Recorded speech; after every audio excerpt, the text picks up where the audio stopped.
कल बिहार दौरे पर जाएंगे कांग्रेस नेता राहुल गांधी। बेगूसराय में पलायन रोको यात्रा में होंगे शामिल। बिहार दौरे से पहले राहुल ने की युवाओं से अपील, व्हाइट टी शर्ट पहनकर यात्रा में शामिल हों, सरकार को हटाने के लिए साथ आएं।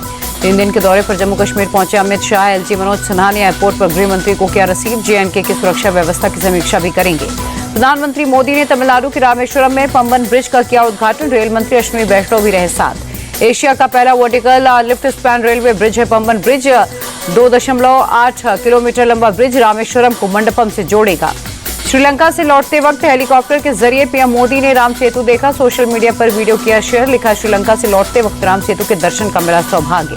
रामेश्वरम में पीएम मोदी ने जनसभा को किया संबोधित। जय श्री राम के नारे के साथ की भाषण की शुरुआत। बोले, भगवान राम का जीवन राष्ट्र निर्माण का आधार है।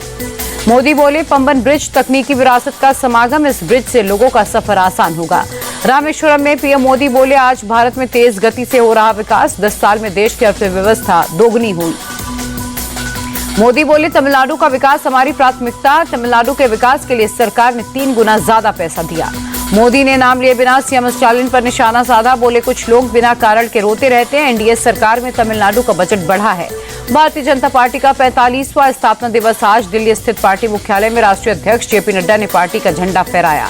स्थापना दिवस कार्यक्रम में जेपी नड्डा बोले, बीजेपी जो कहती है वो करके दिखाती है। राम मंदिर का वादा हमने पूरा किया। संवैधानिक तरीके से राम मंदिर बना है। वक्फ कानून पर बीजेपी अध्यक्ष जेपी नड्डा बोले, वक्फ को नियम के मुताबिक चलना होगा। नागपुर में बीजेपी के स्थापना दिवस पर कार्यक्रम समारोह में सीएम देवेंद्र फडणवीस और केंद्रीय मंत्री नितिन गडकरी हुए शामिल। महाराष्ट्र के सीएम देवेंद्र फडणवीस ने बीजेपी को दुनिया की सबसे बड़ी पार्टी बताया। पार्टी दिग्गजों को याद कर कहा, पीएम मोदी, श्यामा प्रसाद मुखर्जी और वाजपेयी के नेतृत्व में मेहनत से हम यहां तक पहुंचे। केंद्रीय मंत्री नितिन गडकरी ने राष्ट्र को बीजेपी के लिए सर्वोपरि बताया। कहा, हर नेता के लिए उसकी पार्टी उसके परिवार की तरह होनी चाहिए।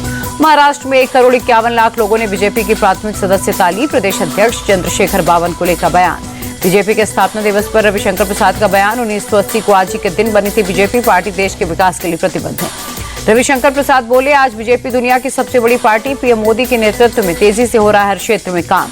देश की संस्कृति, विचारधारा और विरासत को आगे बढ़ा रही है बीजेपी। बिहार बीजेपी अध्यक्ष दिलीप जायसवाल का बयान।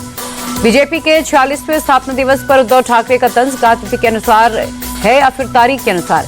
उद्धव ठाकरे ने बीजेपी को दी नसीहत। कहा, भगवान रामराज की बात करते थे, बीजेपी को उनके पदचिन्हों पर चलना चाहिए।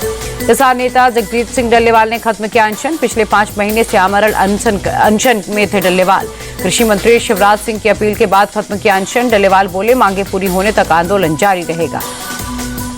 पश्चिम बंगाल के नंदीग्राम में होगा भव्य राम मंदिर का निर्माण। बीजेपी नेता शुवेंदु अधिकारी ने रखी आधारशिला। नंदीग्राम में रामनवमी की शोभा यात्रा में शामिल हुए शुवेंदु अधिकारी बोले, पूरे बंगाल में भगवा लहर, इस बार हिंदू नहीं बटेंगे। पश्चिम बंगाल में प्रतिपक्ष नेता शुवेंदु अधिकारी ने रामनवमी की दी बधाई। बोले, प्रभु राम सभी भारतीयों की आस्था के प्रतीक है। शुवेंदु अधिकारी ने ममता सरकार पर निशाना साधा। बोले, आज बंगाल में ममता बनर्जी की हिंदू विरोधी राजनीति के खिलाफ लहर है। रामनवमी के अवसर पर कोलकाता में बीजेपी ने निकाली शोभा यात्रा। बीजेपी नेता लॉकेट चटर्जी और अर्जुन सिंह हुए शामिल। हावड़ा में कड़ी सुरक्षा के बीच रामनवमी की शोभा यात्रा निकली। बड़ी संख्या में लोग हुए शामिल। पश्चिम बंगाल के सीएम ममता बनर्जी ने रामनवमी की शुभकामनाएं दी। लोगों से की अपील, शांति समृद्धि के मूल्यों को बनाए रखें। रामनवमी के मौके पर सिलीगुड़ी में शोभा यात्रा निकाली गई। यात्रा में बड़ी संख्या में लोग हुए शामिल। भक्तों ने लगाए जय श्री राम के नारे। त्रिपुरा के अगरतला में साईं बाबा मंदिर में रामनवमी उत्सव। सीएम माणिक साह हुए शामिल। कानपुर में रामनवमी के जुलूस को लेकर हंगामा। अनुमति से ज्यादा आवाज में डीजे बजाने पर विवाद। प्रशासन ने 80 साउंड सिस्टम सीज किए। स्थानीय लोग सड़क पर ही धरने पर बैठे। डीसीपी की समझाइश के बाद सड़क से हटे लोग। फिलहाल स्थिति काबू में। रामनवमी पर अयोध्या में रामलला का सूर्य तिलक हुआ। अभिजीत मुहूर्त में ललाट पर 4 मिनट तक पड़ी सूर्य की किरणें। अयोध्या के हनुमानगढ़ी मंदिर में उमड़ा भक्तों का जन सैलाब। रामनवमी के अवसर पर श्रद्धालुओं ने किए दर्शन। रामनवमी पर रामलला के दर्शन के लिए अयोध्या में भारी भीड़। दर्शन के लिए लगी लंबी कतारें। श्रद्धालुओं ने लगाए जय श्री राम के नारे। रामनवमी पर अयोध्या में उमड़ा भक्तों का हुजूम। करीब 30 लाख भक्तों ने किए रामलला के दर्शन। एआई तकनीकी से पूरे राम मंदिर परिसर की निगरानी हो रही। पुलिस और पैरामिलिट्री फोर्सेस के जवान हुए तैनात। कटरा में माता वैष्णो देवी मंदिर में भक्तों की भारी भीड़। चैत्र नवरात्र के आखिरी दिन श्रद्धालुओं ने माता वैष्णो के किए दर्शन। चारों ओर जय माता दी की गूंज सुनाई दी। जम्मू के बाबे वाली माता मंदिर में उमड़ा भक्तों का सैलाब। रामनवमी के अवसर पर दर्शन के लिए लगी लंबी कतारें। जम्मू कश्मीर के श्रीनगर में रामनवमी के अवसर पर शोभा यात्रा निकली। बड़ी संख्या में राम भक्त हुए शामिल। रामनवमी के अवसर पर नागपुर के श्री पद्मरेश्वरम राम मंदिर में मंगल आरती हुई। बड़ी संख्या में श्रद्धालु शामिल हुए। पटना के महावीर मंदिर में श्रद्धालुओं का तांता। रामनवमी के अवसर पर भक्तों ने दर्शन किए।